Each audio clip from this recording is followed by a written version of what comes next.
When it comes to shattering illusions, U.S. Army Veteran Academy Award-winning filmmaker Oliver Stone leaves no stone unturned. In these unreal times, he reveals the absurdities, atrocities, conspiracies, fibs, and lies that permeate the untold history of the United States of America. When great nations act like cornered beasts, Stone digs deep into the dirt of the story. He takes risks to report what some journalists are afraid to tell. If you've seen Platoon, Born on the 4th of July, JFK, Natural Born Killers, Wall Street, or Nixon, to name a few, you know he's gutsy and not a member of the Tea Party. It is my pleasure to welcome Oliver Stone to Vancouver. Hello, Fanny. Thank you. That was some introduction. Some introduction. To live up to it. I hope so. Well, because the natives, the Aboriginal peoples, have always said, a stone carries the story. And I know you weren't, well, you were born a stone, but your father changed his name from Silverstein. That's right, yeah, but that's an old saying, that's an Indian saying about the stones have seen everything. They tell the stories of the ages, they record everything from the beginning of time. It's a beautiful concept. I'm an Oliver Stone.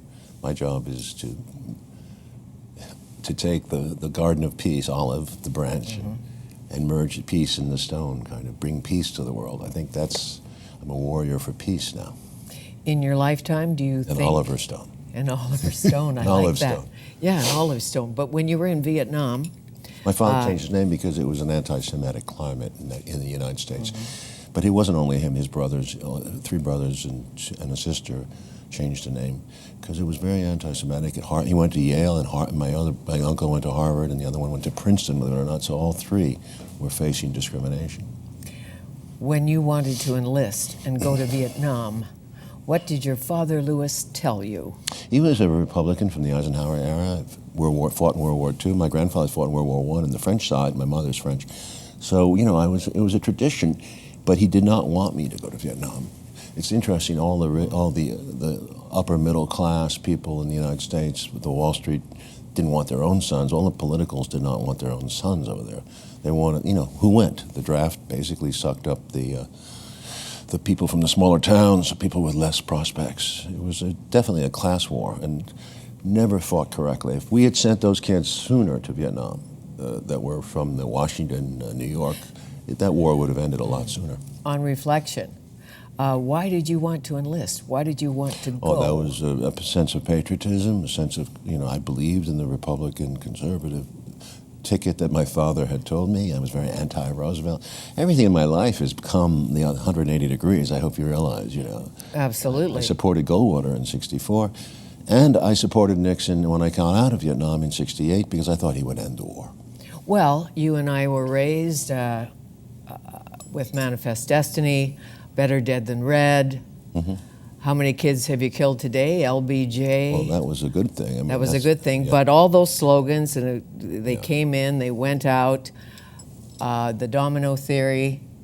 The domino all of the theory, above. Yeah, very important. None of it was true because when Vietnam fell finally in '75, Thailand did not go, neither, and basically Southeast Asia prospered. Taiwan, Philippines, Japan was our big concern. That was Eisenhower always would talk about Japan, and that was when we fought the Korean War, too. So Japan was the main satellite state of the United States in that empire in Asia we were trying to create. When did you know you wanted to take a turn in a different direction? I didn't know anything. My life has been finding out as you go, struggle through mistakes, you know. Struggle through the 70s. I finally had some success as a screenwriter with Midnight Express, huge success, actually. I guess that Academy Award will do that. Well, no, sometimes they'll ruin you too, believe me. Really? There was a downside to success too, but after many years of struggle, I wrote Scarface, Conan the Barbarian, and I directed 2 horror films, not with much distinction. I liked The Hand with Michael Caine, but then eventually with Salvador in 86 rather, I achieved a breakthrough success, and then Platoon in '86 followed. So that as a director, I finally arrived at the age of about 39, 40. I'd been struggling for many years.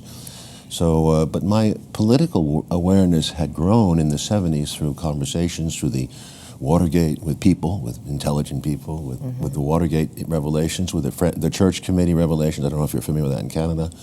There was a lot about the CIA's interventions in the Third World. I realized that Vietnam was very much a political war.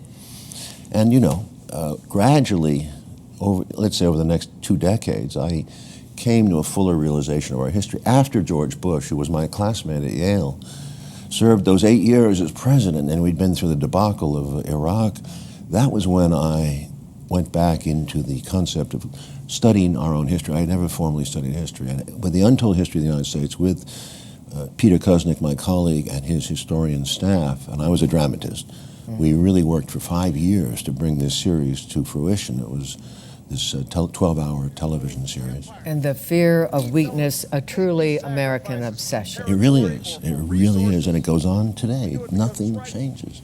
When Obama doesn't react in the way the belligerent people feel that we should react in Ukraine, it's always the American theme, like we have to be tough. And the toughness is what gets us into trouble, because we don't have to be tough. And it's a fundamental delusion at the basis of our policy making, that you don't cut the ice, you don't work in the State Department or in Congress, or you don't if you're a softie. No. And Madeleine Albright, Secretary of State, and other Secretaries of State have said we have to use force because we are Americans.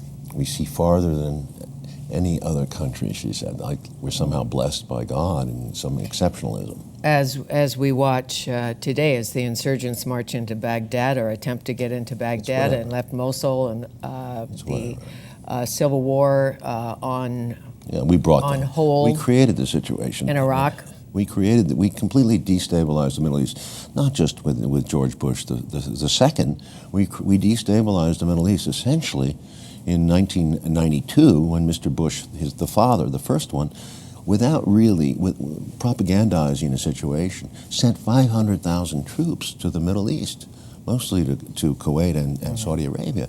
That was a huge, huge thing that went under the radar. The American people didn't vote on it, really. We got a lot of misinformation from Kuwait.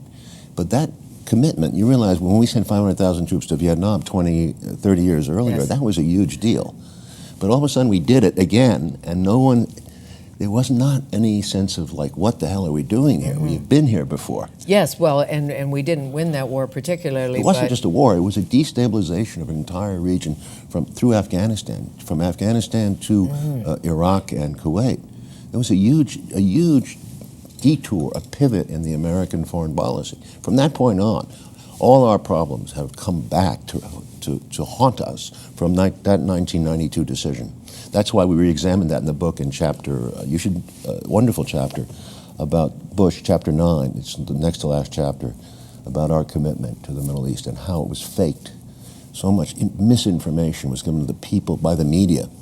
And how gullible we are, and how vulnerable we are, really, as an average citizen. You call it Disney history, because I don't work at the Pentagon, and I certainly have never been in the Oval Office. They're very good at this. Or the Prime Minister's office, and you assume those in authority are looking after us at some point, doing the best I don't assume for the citizens. Not after Vietnam. I don't assume anything from authority. So Vietnam pivotal for you, obviously. Yeah, but I think if a man had served in Korea, he'd feel the same way. Of course. And I think there's reasons to, we go back to the atomic bombing, which is crucial because we make the point very strongly that the United States did not have to drop the bomb on Japan. The bomb was created to deter Germany, and it was used basically politically against the Russians, who had already invaded Manchuria and were about to destroy the rest of Japan for us. Sure. Well, when the Noam Chomskys and the Hughes and people like you, Jane Fonda, Hanoi Jane, have protested and come forth and all of that. She protested Vietnam, not the atomic bombing. No, We're talking about our history.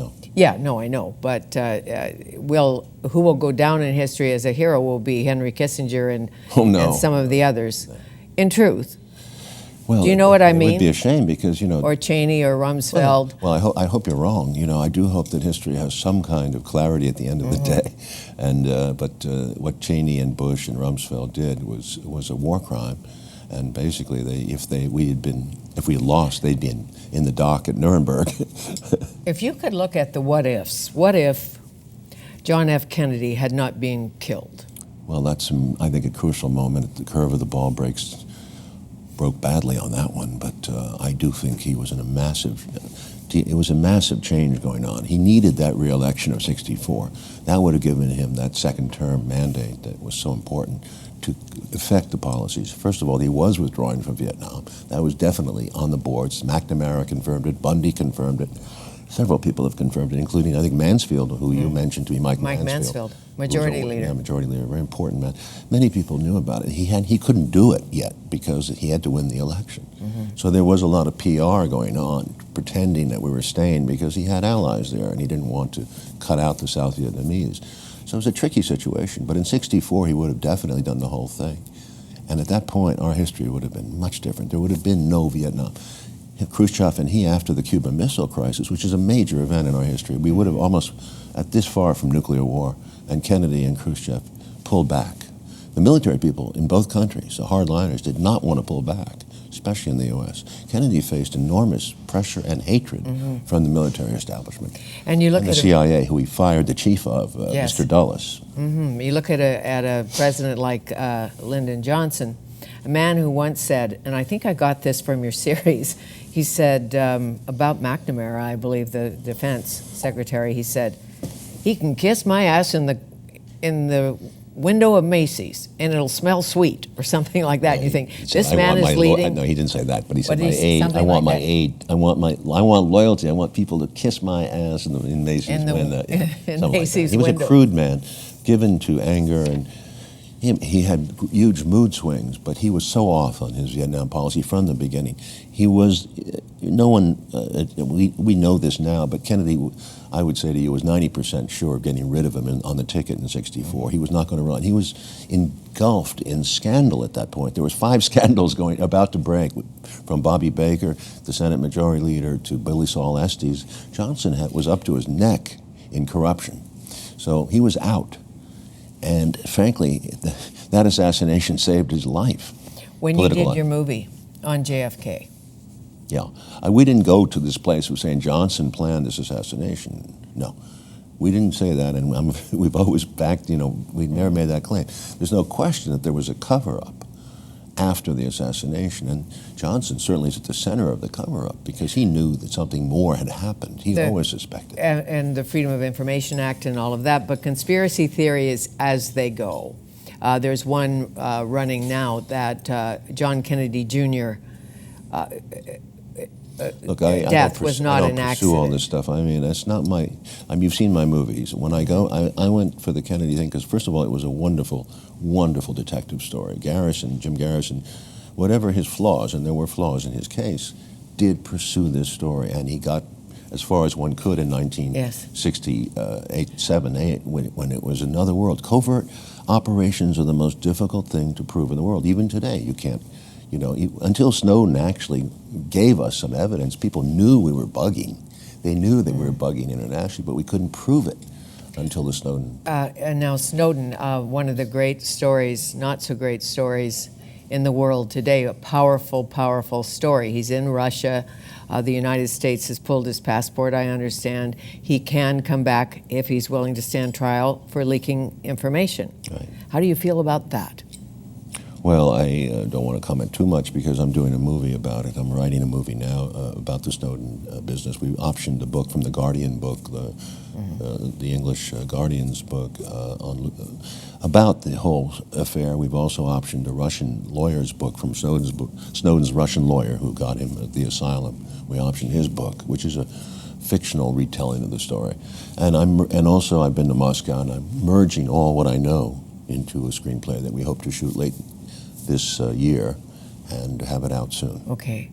And you're not saying that countries don't need intelligence. Of course countries not. Don't need spies. You're not saying They've been that. spying for centuries. It's not going to change. Do you have to spy on everybody? Do you have to have because of our technology now, we can have mass surveillance, suspicionless surveillance.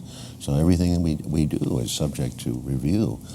I don't want to live in that kind of world, and I don't think you do. I think that's really the worst of 1984. The book. Or Big Brother, or whatever may come. It's a terrible way to live, and I think, as Snowden has said, I don't know that the next generation will know the word privacy, the idea that we have. For me, I'm a writer and a director. For me, privacy is one of the most important aspects of life, because out of privacy, out of solitude, comes creativity. our thoughts are. We make mistakes. We're allowed to roam and make. It is the concept of being able to make mistakes, to live in solitude, that brings forth the product. But now everything is subject to examination at an early stage. Everything you write on a computer, everything on a telephone. It's a strange world. It's that film with Tom Cruise, what was that film? Minority Report. Yes. They know you're thinking, and their justification is, well, we know this way we know that they're going to commit a crime, so we can stop the crime. But in so doing, you're completely stamping your right to intervene in the lives of everybody on the basis that a few people are going to commit crimes. And as Einstein said, imagination is more important than knowledge at times. Oliver Stone, our guest, veteran filmmaker, veteran. And there's more to the story. We'll come back.